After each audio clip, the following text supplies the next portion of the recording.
عمران خان کے لیے میدان میں اتر رہا ہے. یہ پریشر اس لیے کریٹ کرنے کی کوشش کی جا رہی ہے کہ کسی طریقے سے پی ٹی آئی کے چیئرمین عمران خان کو یہاں سے سیف ایگزٹ ملے اور اس کو ملک سے باہر فرار ہونے میں مدد کی جائے. یہ چار ہیں کیونکہ اس کا نام ایگزٹ کنٹرول لسٹ میں ہے. آج سے 4 سال پہلے وہ پودا لگایا گیا، وہ ڈویژن کا پودا لگایا گیا، وہ نفرت کا پودا لگایا گیا، اور آپ نے دیکھا جسے وہ پودا لگایا بچانے کے لیے، ریسکیو کرنے کے لیے،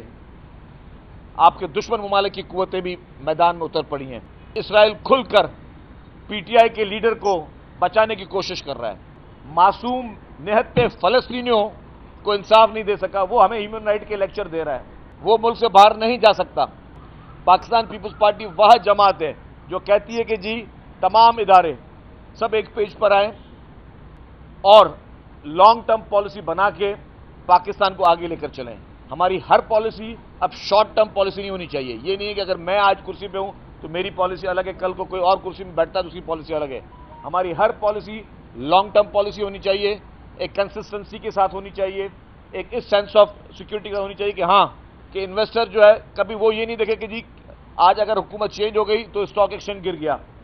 آج اگر جو ہے کوئی نیا چہرہ آ گیا تو اسٹاک ایکسچینج والے گھبرا کے بیٹھ جائیں. نہیں، ہمارے جتنے بھی سرمایہ کار ہیں، جتنے انویسٹرز ہیں اور انٹرنیشنل انویسٹر، ان کو یہ ہو کہ جی یہاں پہ کنسسٹنسی ہے. آئی ایم ایف کو قسط ایشو کرنے سے پہلے یہ نہیں کرنا پڑے کہ جی ایک ایک پارٹی کے پاس جانا پڑے،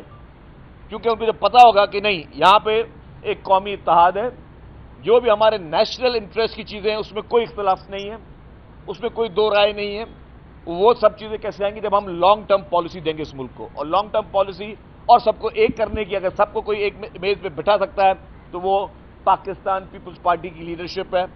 وہ محترم آصف علی زرداری صاحب ہیں، وہ محترم بلاول بھٹو زرداری صاحب ہیں. ان کی یہ صلاحیت ہے کیونکہ وہ لوگ توڑنے کی بات نہیں کرتے. وہ کہتے ہیں کہ جتنی پولرائزیشن ہو چکی ہو گئی، جتنا ڈویژن ہو چکی ہو گئی، جتنی لسانیت پہ سیاست ہو چکی ہو گئی، جتنی مذہبی جو ہے فرقہ واریت کی سیاست ہو چکی ہو گئی، جتنا ایک دوسرے کو گالم گلوچ کی سیاست ہو چکی ہو گئی، اب ان چیزوں سے نکلیں باہر. اب آپ نے جو ہے اپنے ملک کو ایک صحیح ٹریک پہ لے کے آنا ہے اور ایک اچھے میسج کے ساتھ لے کے آنا ہے، ایک اچھے ماحول میں لے کے آنا. وہ اچھا ماحول ایسا ہوگا کہ ہم سب پوری قوم ایک طاقت بن جائے، پوری قوم ایک بن جائے اور ایک ہو کر ہم پاکستان کے فیصلے کریں. کوئی ایسے کام نہ کریں، ہم کوئی ایسی چیزیں نہ کریں جس سے خدا نہ خواستہ چیزوں کو ڈیوائیڈ کرنے کا موقع ملے، جس طرح کیا گیا. آج سے 4 سال پہلے وہ پودا لگایا گیا، وہ ڈویژن کا پودا لگایا گیا، وہ نفرت کا پودا لگایا گیا، وہ مزید پولرائزیشن کا پودا لگایا گیا. اور آپ نے دیکھا جسے وہ پودا لگایا، جس شخص نے، آج اس شخص کو بچانے کے لیے، آج اس شخص کو ریسکیو کرنے کے لیے آپ کے دشمن ممالک کی قوتیں بھی میدان میں اتر پڑی ہیں. آج اسرائیل کھل کے کہہ رہا ہے اور آج اسرائیل کھل کر پی ٹی آئی کے لیڈر کو بچانے کی کوشش کر رہا ہے. جس اسرائیل نے ساری عمر آج دن تک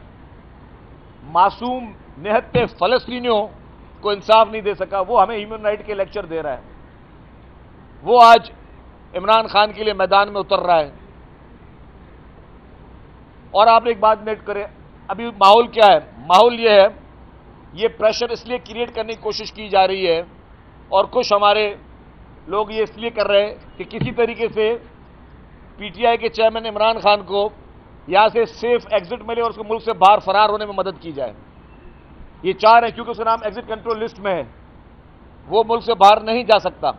یہ سارا ماحول اس لیے بنایا جا رہا ہے کہ وہ کسی طریقے سے معافی مانگ کر جتنے بھی اس نے گھناؤنے جرم کیے، جو کہ پاکستان کے قانون میں ان کی کوئی گنجائش نہیں ہے، پاکستان کے قانون میں کوئی معافی نہیں ہے، وہ اوپن اینڈ شٹ کیسز ہیں. ان مقدموں میں عمران خان کو ریسکیو کیا جائے اور یہ پریشر کریٹ ہو پاکستان پہ کہ آپ ہیومن رائٹس کے نام پر عمران خان کو یہاں سے باہر جانے کی اجازت دیں تاکہ وہ وہاں بیٹھ کے بھی یہی فتنہ چلاتا رہے جو فتنہ وہ یہاں بیٹھ کے کر رہا تھا. تو یہ آئی اوپنر ہے کہ کسی بھی ملک کا یہ اختیار نہیں ہے کہ پاکستان کے اندرونی معاملات میں دخل اندازی کرے اور اس شخص کی حمایت کرے جو ملک میں افراتفری چاہتا تھا، جو آج دن تک اداروں کے خلاف گھناؤنی گھٹیا قسم کی سازشوں میں سوشل میڈیا کے ذریعے ایکٹیو ہے، جو اس وقت ملک کے دنیا کے مختلف ممالک میں پیڈ کیمپینیں چل رہی ہیں آپ کے ملک کے خلاف، مختلف ممالک کے شہروں پہ ایڈورٹائزمنٹ گاڑیاں چل رہی ہیں جو آپ کے ملک کے خلاف، ہمارے ملک کے خلاف، اس طرح کی گھناؤنی سازشیں اس وقت کون کر رہا ہے؟ وہ پی ٹی آئی کی لیڈرشپ کر رہی ہے، اور وہ پیسہ کہاں سے آ رہا ہے؟ وہی پیسہ ہے، یہ وہی پیسہ ہے جو کہ یہاں پہ چندوں سے جمع ہوا، اور وہی ممالک ان کو فنڈنگ کر رہے ہیں جو پاکستان کو خوشحال اور استحکام میں نہیں دیکھ سکتے۔ شرجیل صاحب یہ بتائیں کہ آپ نے ابھی اسمبلی کی مدت کی بات کی، آج اخبارات میں رپورٹ ہوا ہے کہ وزیر اعظم پاکستان محمد میاں شہباز شریف نے یہ بیان دیا ہے کہ ہماری جو حکومت ہے وہ مدت ہونے سے پہلے ہی گھر چلی جائے۔ اس کا مطلب ہے مرکزی قومی اسمبلی اپنی مدت پوری نہیں کرے گی۔ اور دوسرا، آپ کی پریس کانفرنس سے پہلے خالد مقبول صدیقی نے آپ سے محبت بھرے بڑے الفاظ کہے، ان میں چھوٹا سا عرض یہ ہے کہ آپ نے سندھ کو تقسیم کیا ہے لسانی بنیاد پر، اور پیپلز پارٹی سندھ کی دونوں بات سمجھ گیا آپ کے لیے۔ پہلی بات جو آپ نے کی، الیکشن کی کب اسمبلی توڑنی ہے، یہ فیصلہ پاکستان پیپلز پارٹی کی لیڈرشپ کے بعد چیف منسٹر صاحب کریں گے۔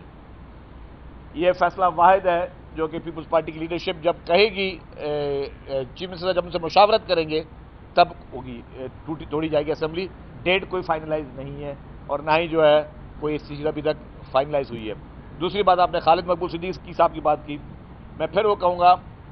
کہ اس وقت الیکشن قریب ہے، آپ کیا ایکسپیکٹ کرتے ہو کہ ایم کیو ایم کون سی زبان استعمال کرے گی؟ ظاہر ہے الیکشن سے پہلے کوئی اس طرح کے چٹ پٹے جملے جس سے کوئی ماحول بنے، جس سے کوئی ماحول میں کوئی خدا نہ خاصا ٹینشن آئے، جس میں اپنے ووٹروں کو کچھ کہہ سکیں کہ جی ہاں جگہ جی ہم کم از کم کچھ کر تو نہیں سکے آپ لوگوں کے لیے ووٹ لینے کے باوجود بھی، لیکن پھر بھی ہم کچھ تو آپ کی باتیں تو کر رہے ہیں، آپ کی ہم باتوں کو تو اجاگر کر رہے ہیں۔ تو یہ بیانات جتنے بھی اس وقت ایم کیو ایم کے ہیں، اس کو ہم سیریس نہیں لے رہے، اور آپ بھی اس کو سیریس نہ لیں۔ میں سمجھتا ہوں یہ ہم سمجھتے ہیں کہ یہ سیاسی ماحول کو گرمانے کے لیے ایم کیو ایم بیانات دے رہی ہے، اور وہ چاہتی ہے کہ اس کو ہم اسی لینگویج میں اس کو رپلائی کریں، ہم اس لینگویج میں، اس لہجے میں اس تلخی کو بڑھانے کی کوشش نہیں کریں گے، کیونکہ میں نے ابھی کہا کہ پاکستان پیپلز پارٹی چاہتی ہے کہ یونٹی، اتحاد، پوری قوم کا اتحاد ہونا چاہیے۔ ابھی جیسے الیکشن قریب آئیں گے، ماحول گرم کرنے کی کوشش کی جائے گی، اس طرح کے بیانات کے ذریعے، الزامات کے ذریعے مہمیں چلائی جائیں گی، ہمیں سب اس کے لیے پریپیئر ہیں، لیکن ہمارا جواب ہوگا محبت کے ساتھ، یونٹی کے ساتھ، کیونکہ میری لیڈرشپ جب اتحاد چاہتی ہے، میری لیڈرشپ جب ریکنسیلیشن چاہتی ہے، میری لیڈرشپ جب چاہتی ہے کہ جی پوری قوم ایک قوم ہو کے پاکستان کو اسٹرانگ کریں، کیونکہ باقی سارے تجربے 75 سال ہم نے کر لیے، جتنے مصنوعی تجربے کرنے تھے، لڑائی جھگڑے فساد ڈویژن کے وہ ہو چکے، اب جو ہے واحد حل ہے اس پاکستان کو آگے چلانے کا، وہ ہے محبت، ایکا، یکسانیت، اور جو میری لیڈرشپ کا نعرہ ہے کہ ہم سب کا پاکستان۔